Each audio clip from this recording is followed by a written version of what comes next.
Pada suatu hari yang cerah, Raja Mahendra pergi ke hutan. Ia ingin menguji kemampuan berburunya. Ia melarang pengawalnya untuk ikut masuk ke hutan. Di dalam hutan, Raja Mahendra melihat seekor kijang yang sedang asyik makan rumput. Raja langsung membidik kijang itu. Sayangnya, kijang itu berhasil melarikan diri. Raja Mahendra segera mengejarnya.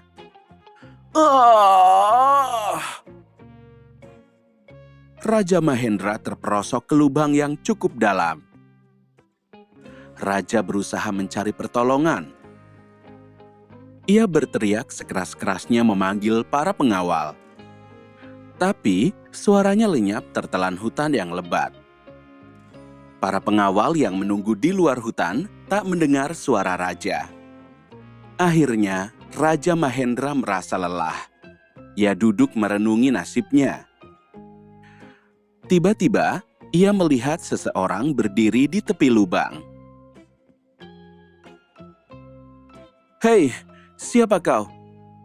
teriak Raja Mahendra dari bawah. Orang itu tidak menjawab. "Aku Raja Mahendra, tolong keluarkan aku dari sini," pinta Raja Mahendra. "Tidak," saut orang itu. Raja jadi kesal. Ia bersiap-siap memanah orang itu. Tapi baru saja anak panah akan melesat, tiba-tiba orang itu menghilang. Raja kebingungan. Tak lama kemudian, jatuhlah seutas tali. Raja mengira para pengawalnya yang memberikan tali itu. Namun, ternyata orang tadi yang melempar tali. "Jadi, kau mau menolongku?" tanya Raja. "Tidak," sahut orang itu. Raja kebingungan. Orang itu tidak mau menolong, tapi melempar tali ke bawah. Tapi Raja tak peduli, yang penting ia berhasil tertolong. Akhirnya, Raja berhasil naik ke atas. "Terima kasih, kau telah menolongku. Maukah kau kubawa ke kerajaan?" tanya Raja. "Tidak," jawab si penolong. "Kalau begitu, terimalah beberapa keping uang emas sebagai hadiah." Raja menyodorkan beberapa keping uang emas. "Tidak," sahut penolong itu, tetapi tangannya siap menerima. Akhirnya, Raja mengerti. Orang itu hanya bisa bicara satu kata, yaitu tidak. Meskipun berkata tidak, orang itu tetap dibawa ke kerajaan. Sesampainya di kerajaan, Raja Mahendra memanggil Patih. "Paman Patih, tolong berikan pekerjaan pada orang ini. Dia hanya bisa berkata tidak," kata Raja. "Mengapa Paduka membawa orang ini ke sini?" tanya Patih. "Aku membawanya karena ia telah menolongku," sahut Raja. Patih berpikir keras. Ia memikirkan pekerjaan apa yang cocok dengan manusia satu kata itu. Setelah merenung beberapa saat, akhirnya Patih mendapat ide. Patih pun segera menghadap Raja Mahendra. "Paduka yang mulia, bukankah Paduka bermaksud menyelenggarakan sayembara untuk mencari calon suami bagi sang putri, tetapi Paduka belum menemukan jenis sayembaranya?" tanya Patih. "Benar, Patih. Aku ingin punya menantu yang sakti dan pandai. Bagaimana jenis sayembaranya agar aku bisa mendapatkan menantu yang sesuai?" "Para calon yang telah lulus ujian kesaktian harus mengikuti sayembara babak kedua. Mereka harus bisa masuk ke tempat sang putri dengan cara membujuk penjaganya," saut Patih. "Lalu, siapa yang akan dijadikan sebagai penjaga tempat putri?" tanya Raja Mahendra. "Si manusia satu kata, Paduka," kata Patih. "Mengapa dia? Bukankah dia bodoh? Nanti sayembara kita tidak berjalan lancar." Raja Mahendra merasa khawatir. "Tidak, Paduka, percayalah pada hamba," sahut Patih. Hari yang telah ditentukan pun tiba.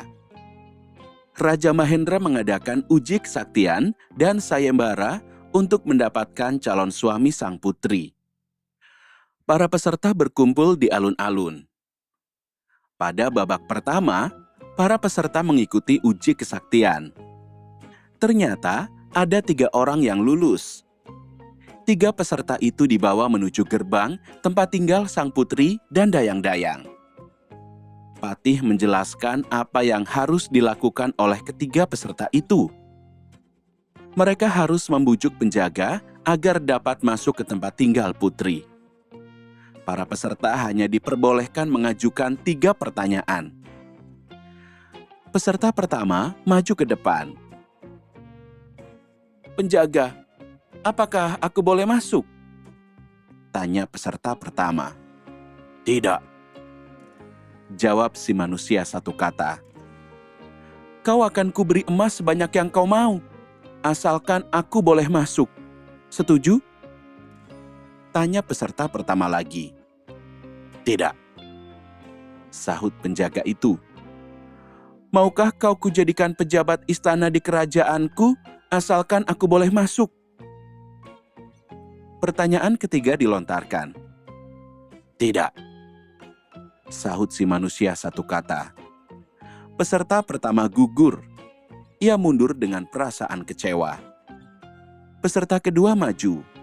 Ia menyiapkan pertanyaan-pertanyaan yang dikiranya akan berhasil membuat penjaga itu mengizinkannya masuk. "Penjaga, kalau aku diizinkan masuk, kau boleh kunikahkan dengan adikku yang cantik." "Setuju?" tanya peserta kedua. "Tidak," sahut manusia satu kata. "Separuh kerajaan akan kuberikan padamu. Setuju?" "Tidak." "Lalu apa maumu? Katakan apa yang kau inginkan, asalkan aku boleh masuk." "Tidak." Peserta kedua pun tak berhasil membujuk penjaga itu. Raja Mahendra tersenyum puas. Patihnya memang cerdik. Tibalah saatnya peserta ketiga maju. Ia adalah seorang raja yang masih muda. Raja itu terlihat percaya diri. Ia melangkah tegap mendekati penjaga ruang putri. "Hai penjaga ruang putri, tolong jawab pertanyaanku baik-baik," kata raja muda itu. Seluruh orang yang hadir menunggu dengan harap-harap cemas. Kalau peserta ketiga ini juga gagal, sang putri tidak jadi menikah. Raja Mahendra juga merasa cemas. Ia berdoa semoga raja muda ini berhasil memenangkan sayembara. Raja Mahendra sudah merasa cocok dengannya. Ia tampan, cakap, bijaksana, sakti, dan pandai. "Apakah kau melarangku untuk masuk ke dalam ruang putri?" tanya raja muda itu dengan suara yang mantap. Raja Mahendra, Patih, dan seluruh penonton terkejut mendengar pertanyaan itu. "Tidak."